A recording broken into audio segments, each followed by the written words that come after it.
नमस्कार दोस्तों, आज हम बात करेंगे उस खबर की जिसने भारतीय समुदाय और आईटी इंडस्ट्री में भूचाल ला दिया है।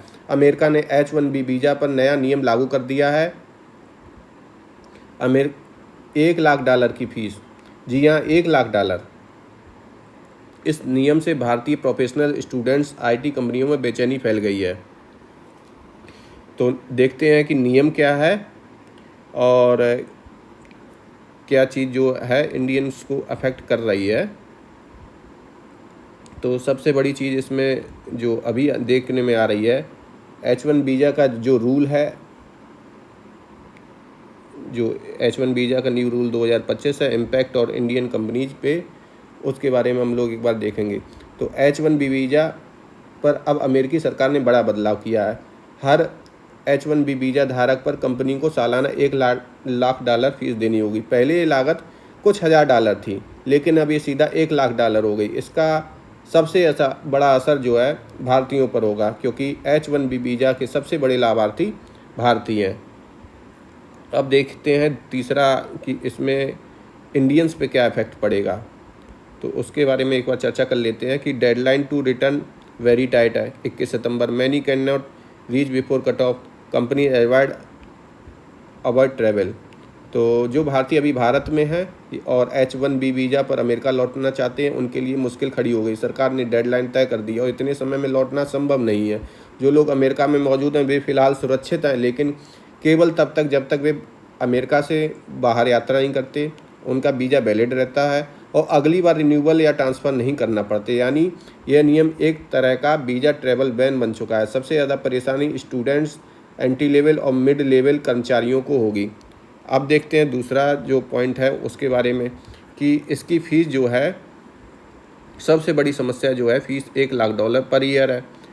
और जो ट्रांसफ़र के लिए है न्यू वीज़ा, जैसे मान लीजिए दूसरे देश गए और दोबारा अप्लाई किया तो समस्या है। और सीनियर गोल्डन कार्ड का ऑप्शन है, $1 मिलियन का किया इन लोगों ने। अब अगला देखते हैं यूएसए, जो effect on Indians in USA. तो अगर आप ट्रैवल नहीं करते हैं, जो जैसी चीज़ हम लोगों ने बात की है कि अगर आप ट्रैवल नहीं कर रहे हैं तो सुरक्षित है। Safe if you don't travel, visa must be valid, apply to next renewal and transfer. यानी कि वे अमेरिका से बाहर यात्रा नहीं करते, उनका वीज़ा वैलिड रहता है और अगली बार रिन्यूअल या ट्रांसफ़र नहीं पड़ता। तब ये सारी चीज़ें हैं। और अगला देखते हैं जो इसमें सबसे ज़्यादा अफेक्ट जो सबसे हुआ है, सबसे बड़ा इफेक्ट जो स्टूडेंट्स को हुआ है, जो यहाँ से जाते एंट्री लेवल एम्प्लॉय, मतलब छोटे एम्प्लॉय जो जिनकी कम है, या मिड लेवल आईटी प्रोफेशनल्स, उन सब पे ये असर डालेगा। अब अगला हम लोग देखते हैं कि इंडियंस पे इफेक्ट हम लोग देख चुके हैं, क्या पड़ेगा। और जो देखते हैं impacts on Indian IT company, तो जब इनका देखेंगे कि outside work becomes expensive, on side और ऑन साइट हायरिंग रिड्यूसेज। जो लोग यहाँ से जाते थे, काम करते थे, वो धीरे धीरे कम हो जाएगा। कॉन्ट्रैक्ट्स एंड प्रॉफिट मार्जिन जो आईटी कंपनियां हैं जो कर रही थी, उनको अफेक्ट करेगा।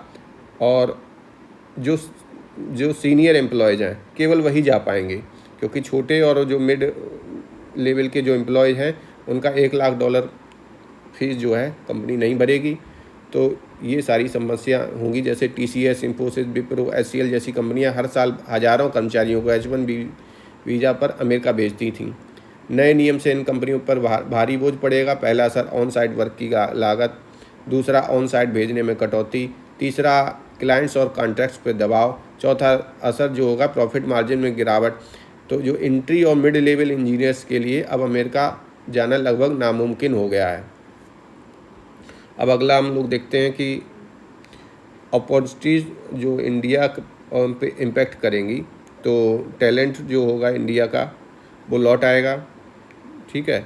Remote work from India increase, जो वर्क फ्रॉम होम था वो बढ़ेगा।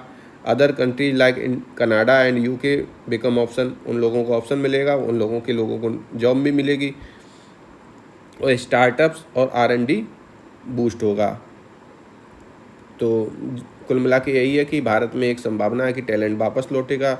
जो लोग अमेरिका नहीं जा पाएंगे वे भारत में नौकरी करेंगे या स्टार्टअप शुरू करेंगे। और दूसरा असर ये हो सकता है कि लोग कनाडा, यूके, ऑस्ट्रेलिया, गल्फ़ देशों की रुख करें। तीसरा असर एक ये है कि कंपनियां अब ज़्यादा काम भारत से ही करवाएंगी, जिससे यहाँ रोज़गार बढ़ सकता है। तो इन सब को करते हुए जब हम एक बात कंक्लूजन पे जब पहुँचते हैं तो H1 visa rule is travel ban is disguise future uncertain for Indian abroad IT companies face cost hiring challenge India में गैन टैलेंट एंड अपॉर्चुनिटी। दोस्तों, H1 वीज़ा पर यह नियम एक बड़े ट्रैवल बैन जैसा है। अमेरिका में रह रहे भारतीय फिलहाल सुरक्षित हैं, लेकिन भविष्य अनिश्चित है। भारत से अमेरिका जाने वाले लोगों के लिए रास्ता लगभग बंद हो चुका है और IT कंपनियों के लिए बहुत बड़ा झटका, लेकिन भारत के लिए यह टैलेंट वापस पाने का मौका भी है। तो आपको क्या लगता है कि जो ये नियम है भारतीय टैलेंट को वापस खींच लाएगा या फिर अमेरिका का सपना और भी मुश्किल हो जाएगा?